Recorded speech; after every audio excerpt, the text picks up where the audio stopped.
Hello दोस्तों, नमस्ते प्रणाम। मैं ललिता मिश्रा अपने यूट्यूब चैनल ललिता देहाती गीत में आप सबका स्वागत करती हूँ। अभिनंदन वंदन करती हूँ, नमस्ते प्रणाम करती हूँ।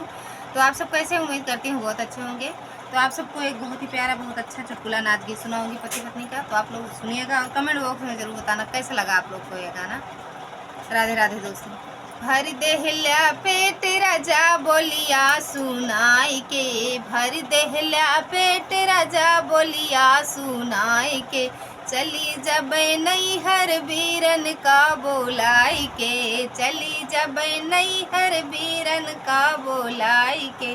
का करी है सासू ओ का करी है ससुरु, का करी है सासू ओ का करी है ससुरु, का करी है गौना के लोग समझाई के, का करी है गौना के लोग समझाई के, चली जब नैहर बीरन का बोलाई के, चली जब नैहर बीरन का बोलाई के। भर देहला पेट राजा बोलिया सुनाई के, भर देहला पेट राजा बोलिया सुनाई के।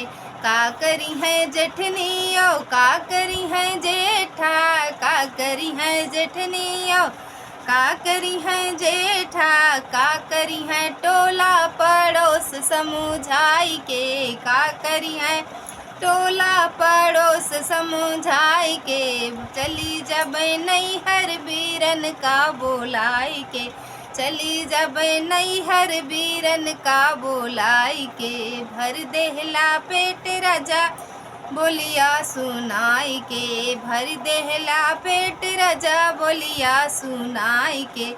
का करी है ननदियो का करी है ननदोई, का करी है ननदिया का करी है ननदोई, का करी है लहुरा देवर समझाई के, का करी है लहुरा देवर समझाई के, चली जब नैहर बीरन का बोलाई के, चली जब नैहर बीरन का बोलाई के। भर देहला पेट राजा बोलिया सुनाई के, भर देहला पेट राजा बोलिया सुनाई के, चली जब नैहर बीरन का बोलाई के, चली जब नैहर बीरन का बोलाई